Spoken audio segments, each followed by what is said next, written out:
jalan salah niat, maka hukumnya maka terangkat hadas akbar daripada segala anggota wuduk juga. Lain daripada kepala. Kerana niat menyapuh itu tiada memadai bagi membasuh.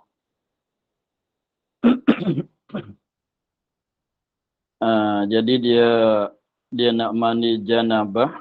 Lepas tu dia salah niat saja aku mengangkat hadas kecil. Maka dia pun tuangkan air kat badan dia, seluruh badan. Maka terangkat hadas akbar. Jadi maknanya sah juga tetapi tidak ke seluruh badan. Maka terangkat hadas akbar pada segala anggota wuduk jua. Tapi anggota wuduk tu lain daripada kepala. Kerana niat menyapu itu tiada memadai bagi basuh. Niat menyapu yang masuk di bawah kata mengangkat hadas kecil.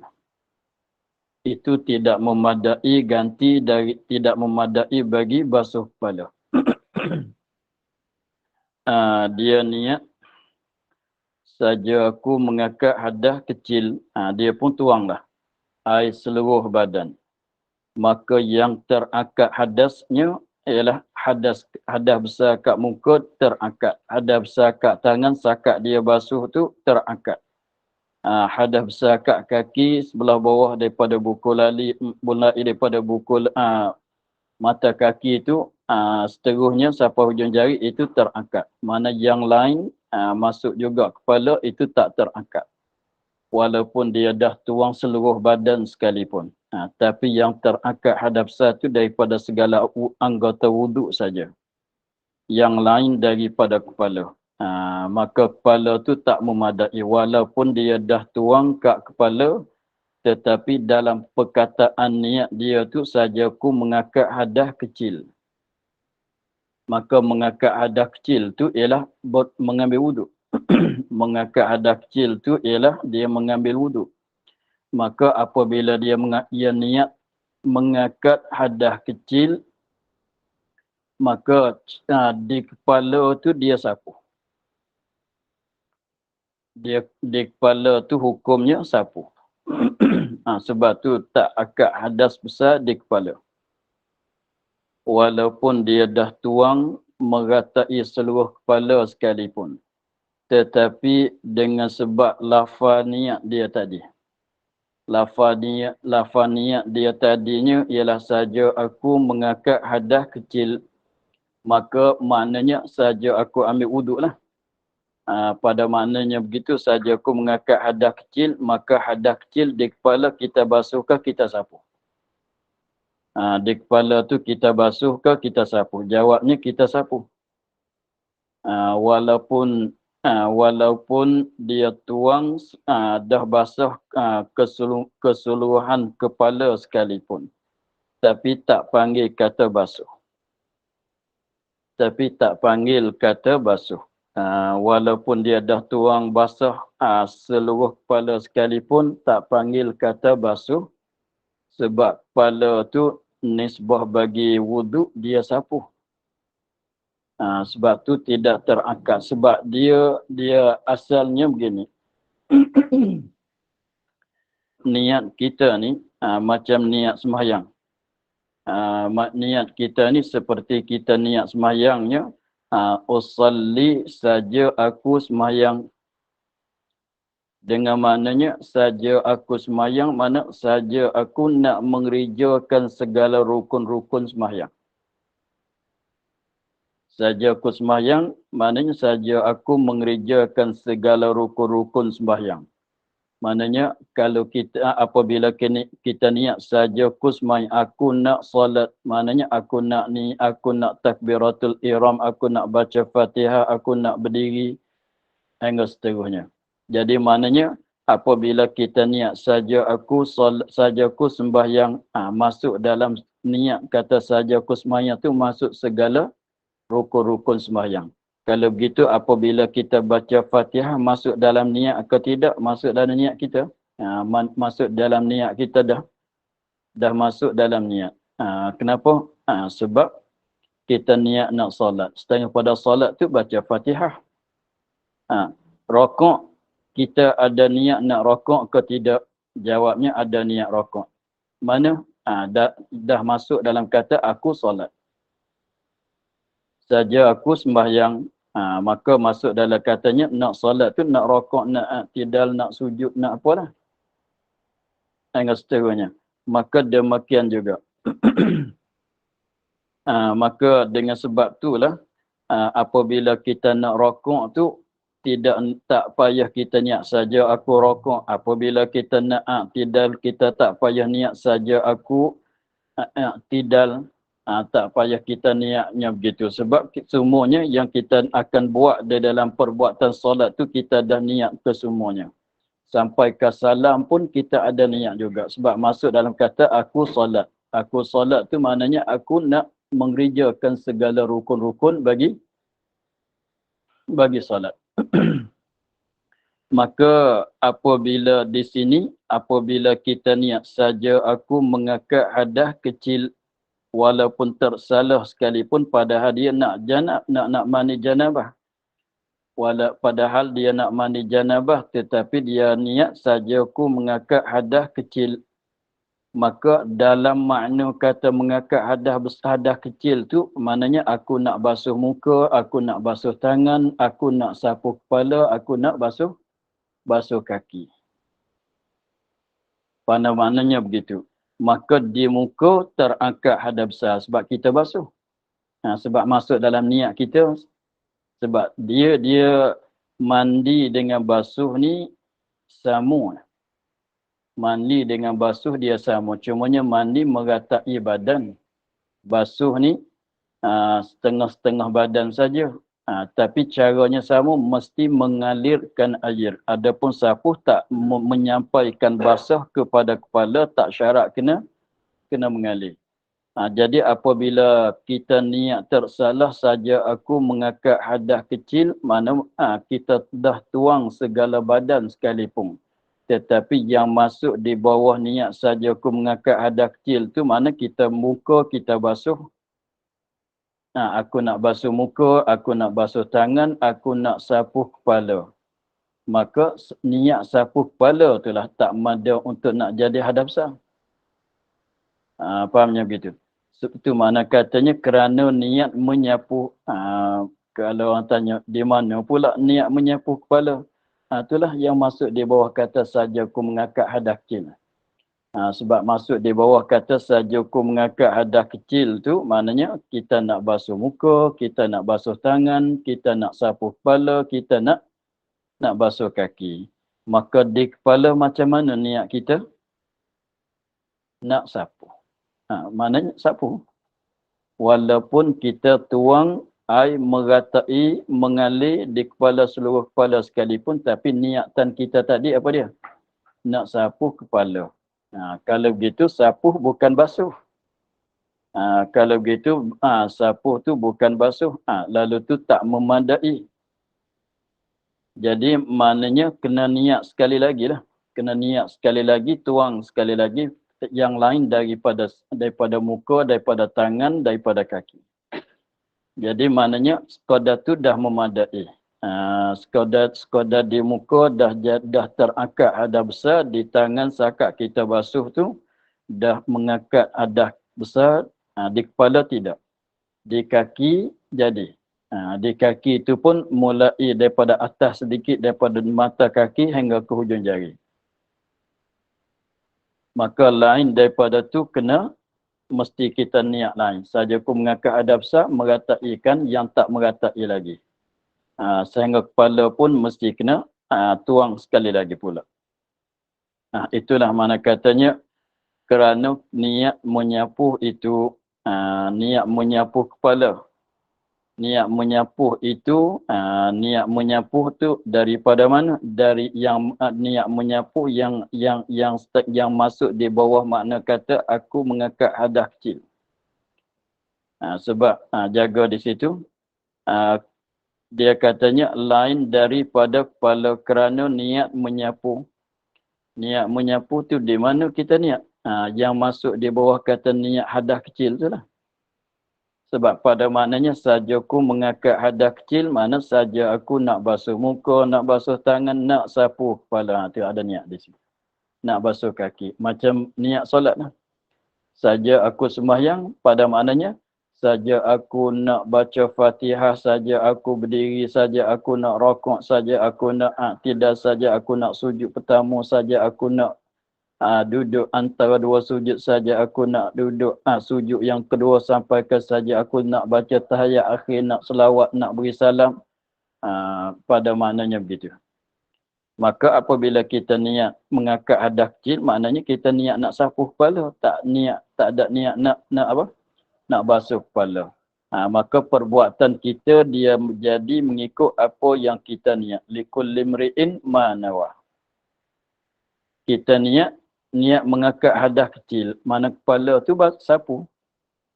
Dia tak akan jadi basuh walaupun perbuatan zahir kitanya meratai dah di tuangan di atas kepala tu meratai sampai dah mengalir, sekalipun dengan sebab kita niat sapu, maka jadi sapu. Likulli mri'in ma nawa. Bagi tiap-tiap seorang tu apa yang dia niat. Niat begitu dapat begitu. Niat nak sapu maka kepala sapu bukan basuh. Walaupun dah tuang sekalipun, bukan sapu betul-betul, tidak. Abi. Adapun mandi orang mati. Mandi mayat dan mandi pada membasuh najis. Adapun mandi orang mati. Orang mati. Bahasa Arab panggil mayat. Mayit. Bukan mayat. Mayit. Bahasa Arab orang mati. Bahasa Arab mayit. Jadi bahasa Melayu mayat. Apa tu tak boleh panggil jenazah lagi. Dia jenazah ni sebenarnya mayat di atas pengusung, itu panggil jenazah. Mayat di atas pengusung. Ini tak ada apa, tak ada masalah pun kita nak panggil mana-mana pun, tapi nak bagi tahu hakikatnya, kalau ketika mandi tak boleh panggil jenazah lagi lah. Kena panggil orang mati. Ni betul lah dia cakap orang mati ni. Dia tak cakap mandi jenazah. Kalau jenazah orang tak mandi dah. Sebab dia begini. Apabila seorang tu mati, kita mandi. Selepas pada mandi, kita kapan. Selepas pada kapan itulah akad badan dia letak di atas pengusung. Apabila dia letak di atas pengusung, di situlah baru panggil jenazah.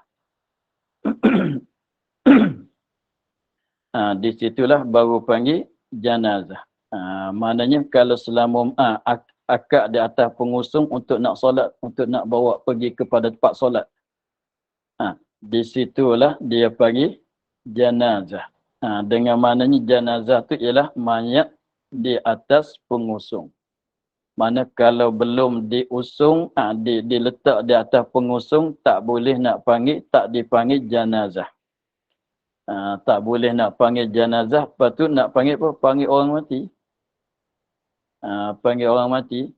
Lepas tu kalau dah letak di atas pengusung, boleh panggil lah jenazah. Sebab tu kita solat jenazah boleh panggil. Sebab dah letak di atas pengusung kan. Sebab tu kalau wan pun boleh panggil lah wan jenazah. Sebab dia muat mayat tu untuk nak pergi solat. Dah ada di atas pengusung, mana selepas pada kapan dia letak di atas pengusung. Di situ baru panggil jenazah. Belum pada tu tak boleh panggil jenazah lagi. Nisbah pada yang betul, panggilan yang betulnya begitu. Panggilan yang betulnya begitu. Sebab tu dia tak kata mandi jenazah, dia tak cakap lah begitu. Kalau jenazah mana sudah mandi, sudah kapan, dah letak di atas pengusung. Apabila letak di atas pengusung, nak apa? Nak solat dah lah. Begitu. Itu nak bagi tahu panggilan dia. Batu dalam kitab sini tu betul lah dia cakap mandi orang mati. Kenapa tak kata mandi jenazah? Tak boleh panggil lagi lah jenazah. Sebab belum pada kapan lagi ni. Begitu. Adapun mandi orang mati, jadi dulu 6 sebab. 6 perkara yang mewajibkan mandi. Maka mandi sebab mati, mandi sebab kena najis seluruh badan. Adapun mandi orang mati dan mandi pada membasuh najis. Jadi pada membasuh najis yang kena pada seluruh badan. Jaga sikit. Mandi pada membasuh najis, yakni najis yang kena pada seluruh badan. Itu kena mandi lah. Tapi masalah najis ni, yang kena najis seluruh badan, kita panggil basuh seluruh badan. Tapi tadi, yang saya kata tadi, kalau basuh ni tak seluruh badan. Cara buatnya sama ya. Nak panggil basuh tu, kalau tak seluruh badan, panggil basuh. Kalau seluruh badan, kita panggil mandi. Maka apabila kita kena najis seluruh badan, maka kena basuh seluruh badan. Kalau basuh seluruh badan, orang tak panggil basuh, panggil apa? Panggil mandi lah pula ni. Faham gitu? Jadi mandi kerana membasuh najis tu makna nak menyuci, nak basuh najis seluruh badan. Tapi apabila basuh ni, kalau seluruh badan, orang tak panggil basuh. Kita panggil mandi pula. Begitu. Jadi maknanya mandi kerana membasuh najis, maknanya apa dia? Basuh najis. Cumanya kenapa panggil mandi? Sebab kita kena najis seluruh badan. Maka basuh kalau seluruh badan, kita dah tak panggil basuh, kita panggil mandi. Dalam bahasa kitab, dalam bahasa Arab pun begitu. Kalau tak seluruh badan, ghuslun, basuh. Kalau seluruh badan, bukan ghus, itu masyhurnya gitu. Ghuslun, mandi.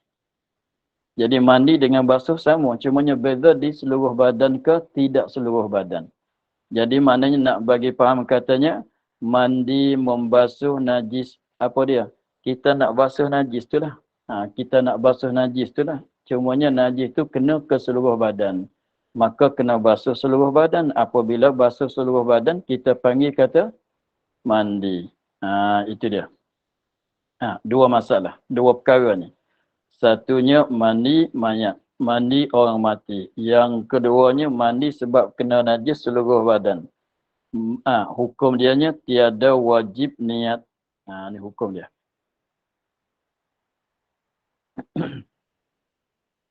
Tiada wajib niat. Tak wajib niat. Bagi maknanya, bagi habiskan najis, jadi tak niat pun tak mengapa. Tak niat pun tak mengapa. Kalau mandi mayat sekalipun, pun begitu juga.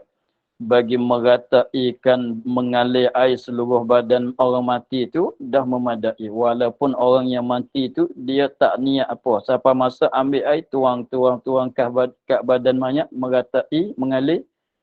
Cukuplah. Boleh nak kapan nak solat kan. Dan memadalah memandinya dan dibasuhnya. Dan memadalah dimandinya mandi orang mati. Dan dibasuhnya basuh najis. Basuh bukan basah, basuh. Dan dibasuh, bukan dibasah, dibasuh. Dan memadalah dimandinya mandi orang mati. Dan dibasuhnya basuh najis seluruh badan. Memadai dengan tiada berniat. Dengan tiada berniat. Masalah mandi orang mati, yang orang yang memandi itu tak niat apa-apa pun hasil. Memada. Dengan mana lepas tu boleh kapan boleh solat. Kalau orang mati. Maknanya kalau mandi, kalau basuh seluruh badan tu, mana selepas pada suci najis tu, boleh nak ambil wuduk salat dah. Boleh nak salat sah dah salat sebab badan kitanya dah dibuang daripada, dibersih daripada najis. Tak payah niat.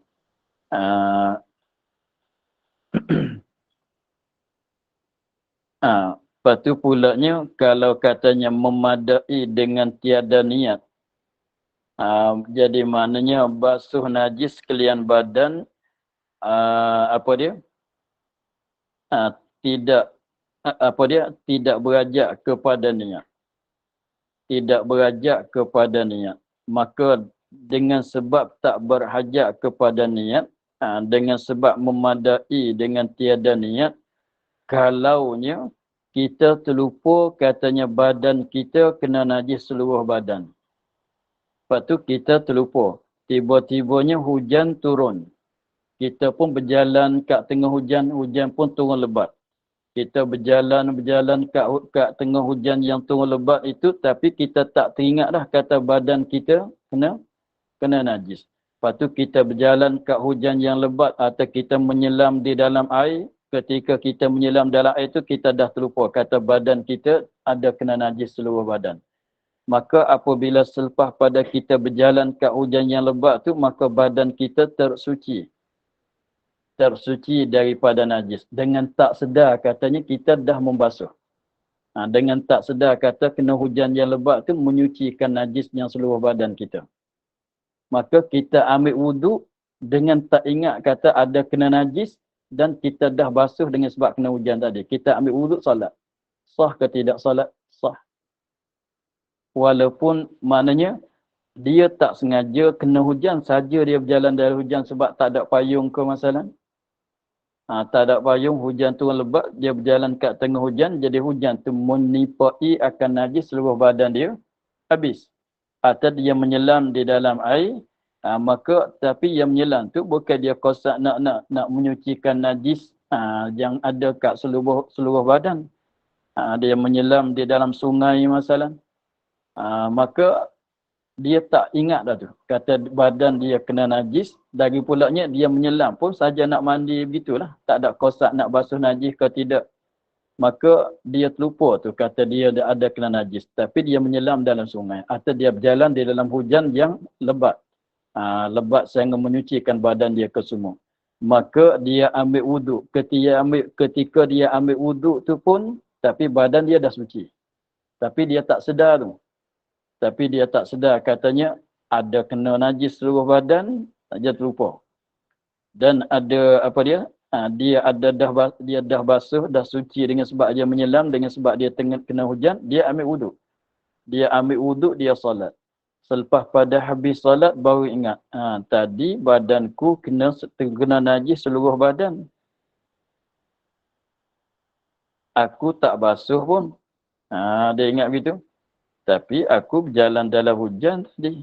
Tapi aku menyelam tadi dalam sungai. Mana sah ke tidak salat dia? Sah. Sebab apa? Walaupun dia tak sedar katanya, apa dia? Najis yang ada kat badan dia tu terbasuh dengan lagi pulaknya dia tak kosak nak membasuh. Tapi najis dah terbuang daripada, dah bersih badan dia, dah bersih pada najis. Itu pun dah memadai. Dah memadai. Begitu juga kalau orang mati.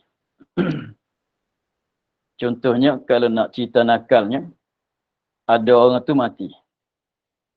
Lepas tu syarat bagi nak memadai mati, nak memadai pada membasuhkan, memandikan mayat ni dimengerjai oleh orang akil balik, orang mukallaf. Kalau kanak-kanak memandi, tak memadai. Kalau orang gila memandi, tidak memadai. Lepas tu nak syarat memadai pada mandi mayat ni ialah orang yang memandi itu adalah orang yang mukallaf. Lepas tu fardunya cerita nakalnya, orang tu mati. Maka kawan dia bukan orang gila lah. Kawan dia bukan kanak-kanak lah. Kawan dia ni orang mukallaf lah. Dia tengok orang ni, dia tak tahu kata mati. Dia kata, tidur ni. Panggil tak dengar. Panggil tak dengar. Dia kata, dia tak tahu. Kawan dia tak tahu kata mati. Kawan dia suka kata tidur.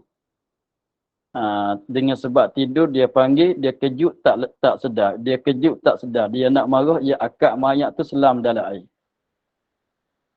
Ya akak orang tu sebab dia ingat kata tidur. Dia tak tahu kata mati. Ya akak mayat tu selam dalam sungai, selam sehingga meratai seluruh badan. Dia akak. Apabila akak letak atas lantai, datang orang lain pula kata, kau buat apa begini? Kenapa kau selam mayat ni? Jadi maknanya ketika dia selamkan mayat tadi, dia tak tahu kata orang tu orang mati. Tapi dia dah selam atau dia jiru air kat seluruh badan. Maka dah hasil tu. Boleh nak kapan tu. Walaupun orang mandi tu tak ada niat nak memandikan dia sekalipun. Jadi dah hasil memandi. Begitu. Walaupun yang memandi tadi, orang yang akak kawan dia yang nakal tadi tu, akak yang tadi dia suka kata dia tidur. Akak selam dalam sungai. Selam, kocok orang selam. Sehingga ratalah kita katanya. Maka dia akak naik di atas lantai. Maka datang seorang lagi pula kata, kau kenapa selamkan mayat ni? Di situ dia tahu kata, dah mati. Aku ingat kata dia tidur tak sedar. Maka kalau begitu boleh nak terus kapan. Macam tadi lah. Sebab tu rupanya apa dia? Rupanya apa dia? Tidak wajib niat. Walaupun yang memandi tadi tu dia tak sedar katanya yang dia memandi tu mayat sekalipun. Boleh. Begitulah. Sama dengan tadi, badan kena najis seluruh badan tadi. Dia berjalan dia dalam hujan yang lebat, padahal dia tak kosak nak basuh sebab dia terlupa. Boleh nak tak payah basuh dah terlepas dah tu. Janji cunci itu apa, asalkan apa dia, najis dah bersih daripada badan, dah bersih daripada najis. Walaupun dia tak sengaja tak kosak sekalipun.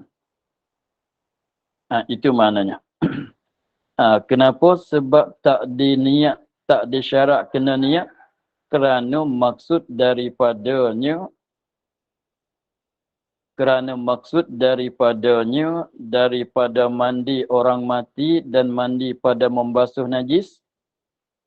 Kerana maksud daripadanya daripada mandi orang mati dan mandi pada membasuh najis. Maksudnya, tujuannya hendak membersihkan dan menyucikan jua. Tujuan nak bersih, tujuan nak suci. Sebab tu yang tadi tu dia terlupa kata dia badan dia kena najis, dia berjalan kat hujan yang lebat meratai badan kena hujan. Tak payah mandi dah lepas pada tu. Dah. Kalau dia tak sedar kata badan dia kena najis seluruh badan, dia menyelam dalam sungai. Selepas pada dia menyelam tu, dia naik di atas daratnya. Dia ingat, badan aku kena najis. Belum basuh lagi. Tapi dia dah menyelam dalam sungai. Tak payah mandi. Terus ambil wuduk solat. Sebab tujuan nak bagi jadi bersih. Sengaja ke, terlupa ke, ada niat ke, tak ada niat ke, dah bersih. Jadi, begitu. Sungguh pun, tapi kalau tak niat, tak jadi ibadat. Ni, kita kalau kena najis, tak kira kena najis kat badan, kena kat tangan saja ke, kena kat kaki saja ke, walaupun basuh dengan secara terlupa, dengan secara tak niat sekalipun, asalkan bersih suci, dah memadai. Tetapi kita basuh dengan sebab kita lalai, walaupun bersih, walaupun suci, tapi tak dapat pahala.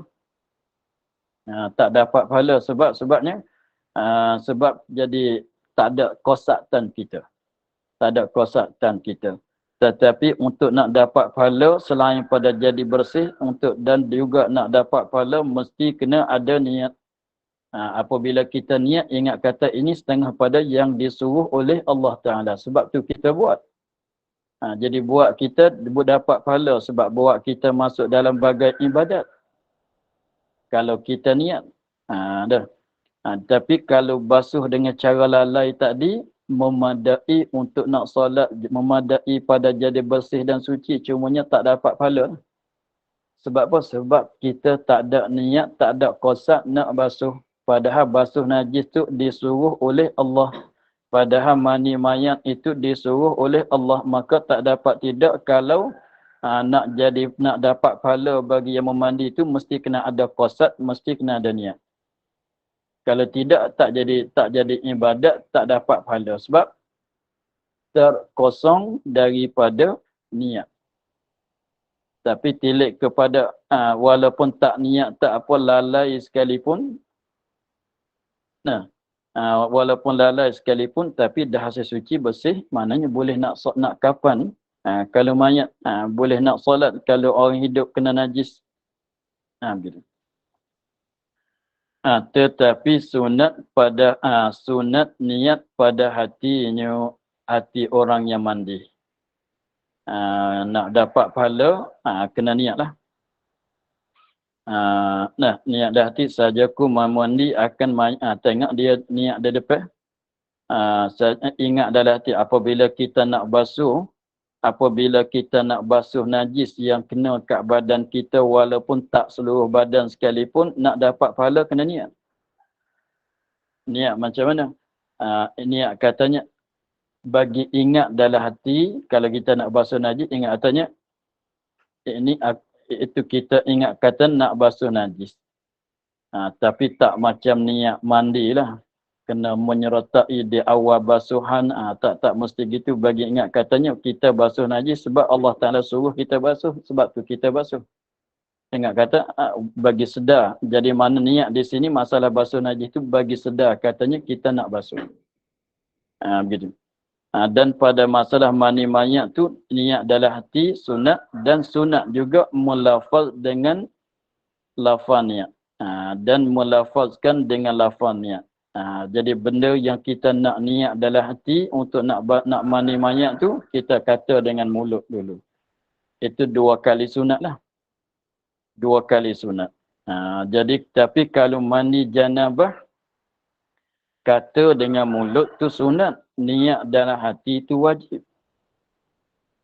Kalau mani janabah, kalau ambil wuduk, apa dia? Kalau ambil wuduk, nawaitu fardal wudu'i ke masalah, kata di mulut tu sunat, niat dalam hati tu wajib. Sama juga niat solat. Kata di mulut tu sunat, niat dalam hati tu wajib. Tapi masalah mandi mayat ni, sunat kedua-dua. Kata dengan mulut sunat, niat dalam hati pun sunat. Itu mana kata sunat niat pada hati dan melafaz dengan lafaz niatnya. Niat dalam hati pun sunat. Kata di mulut pun sunat juga. Sebab tu kedua-dua pun memadai. Nawaitu ghuslal mayyiti, saja aku mandi akan mayat. Akan ini mayat. Akan ini mayat. Lepas tu kita ingat begitu. Saja aku mandikan ini mayat. Ingat dalam hati. Masa kita permulaan kita tuang kat badan dia. Atau nawaitu ghuslal najasah, saja aku membasuhkan najis, akan najis. Begitu. Dah. Itu memadai. Itu dapat sunat. Habis. Dan adalah niat yang tersebut itu apa tu?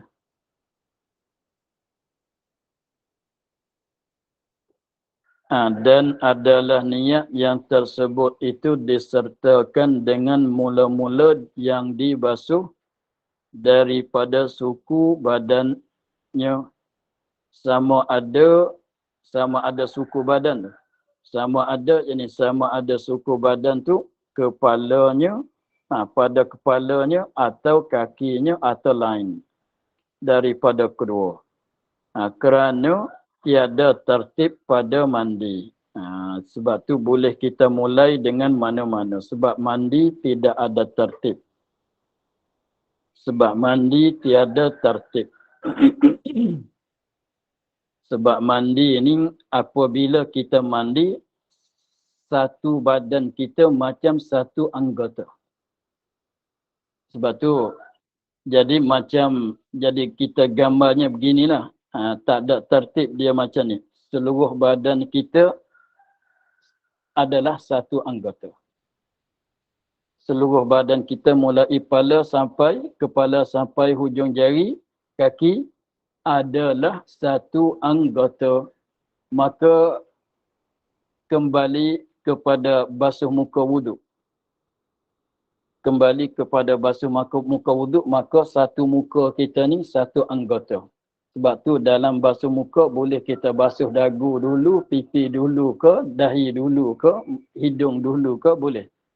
Sebab di dalam satu anggota, pada satu anggota tidak ada tertib pada satu anggota. Adapun wuduk kata wajib tertib itu pada beberapa anggota yang 4. Begitu. Di wuduk katanya ada tertib sebab 4 anggota. Sebab 4 anggota, tapi kalau di wuduk di muka saja, tilik pada di muka saja ialah satu anggota saja. Maka tidak ada tertib pada satu anggota. Faham gitu? Tidak ada tertib pada satu anggota. Maka seluruh badan ialah satu anggota. Seluruh badan adalah satu anggota. Sebab tu boleh kita nak mulai di kaki dulu, macam muka nak mulai di dahi dulu ke masalan. Nak mulai di bahu dulu ke masalan, seperti muka nak mulai di pipi dulu ke masalan. Boleh ke semua. Tu kerana tiada tertib pada mandi. Kalau orang tanya kenapa tidak ada tertib pada mandi, apa kita nak jawab?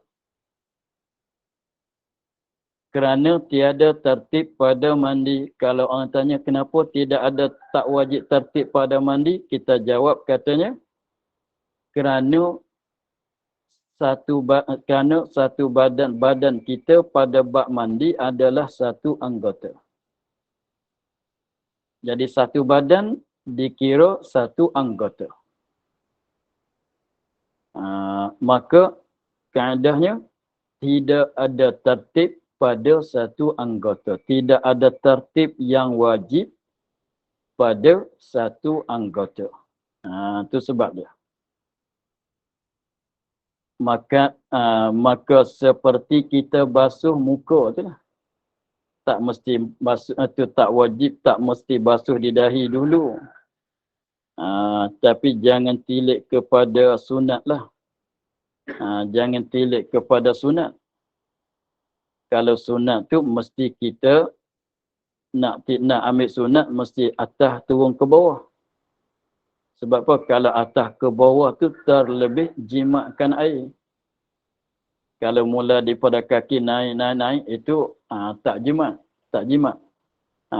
Kalau mula di kepala jimat. Begitu ya dah. Tengok. Kerana tiada tertib pada mandi. Kita dah selesai di situ. Kenapa tak ada tertib pada mandi? Jawabnya kerana satu badan kita pada bab mandi, pada masalah mandi, pada bab mandi itu adalah satu anggota. Maka kaedahnya tidak ada tertib pada satu anggota. Tidak ada tertib pada satu anggota. Itu kaedahnya begitu. Ingat. Tidak ada tertib pada satu anggota. Tengok. Basuh muka. Di muka satu anggota.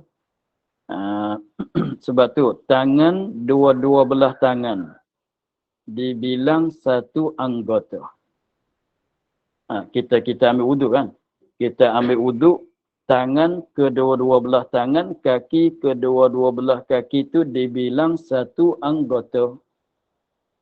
Walaupun dua belah. tapi dibilang satu anggota. Sebab tu kalau basuh sebelah kiri dulu, memadai ke tidak? Memadai, tapi jangan tilik pada sunat makruh lah. Jangan tilik pada sunat, jangan tilik pada makruh. Tilik kepada memadai. Sebab tangan, dua-dua belah tangan tu menempati satu anggota. Macam pipi kanan, pipi kiri. Begitu. Sebab tu kalau merataikan tangan sebelah kanan, sebelah kiri, selepas tu barulah sebelah kanan memadai. Sebab tangan, dua-dua belah tangan adalah satu anggota. Tangan, dua-dua belah tangan, satu anggota. Kaki, dua-dua belah kaki adalah satu anggota. Kaedahnya tidak ada tertib pada satu anggota. Tidak ada tertib yang wajib, kait sikit. Tidak ada tertib, tertib yang wajib pada satu anggota. Maknanya, kalau tak tertib pun memadai. Sebab tu mulai dekat kaki dulu ke, mulai dekat kepala dulu ke, di mana-mana saja memadai.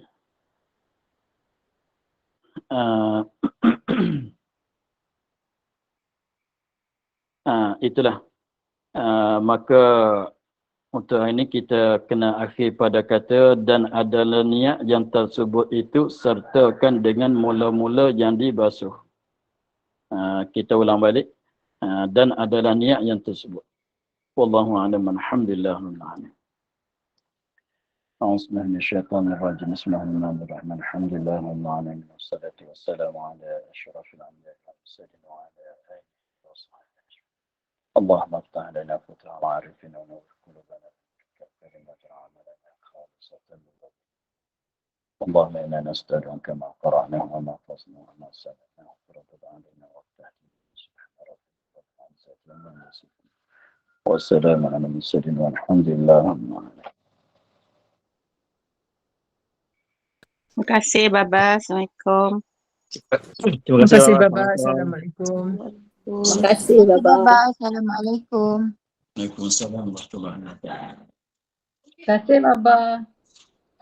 Sama-sama.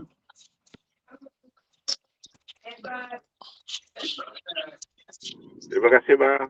Ya, sama-sama. Dalam kereta. Saya pergi ke hospital. Sama ya. Kita jumpa lagi lah. InsyaAllah.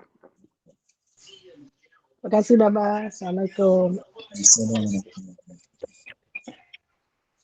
Assalamualaikum warahmatullahi wabarakatuh. Waalaikumsalam warahmatullahi wabarakatuh.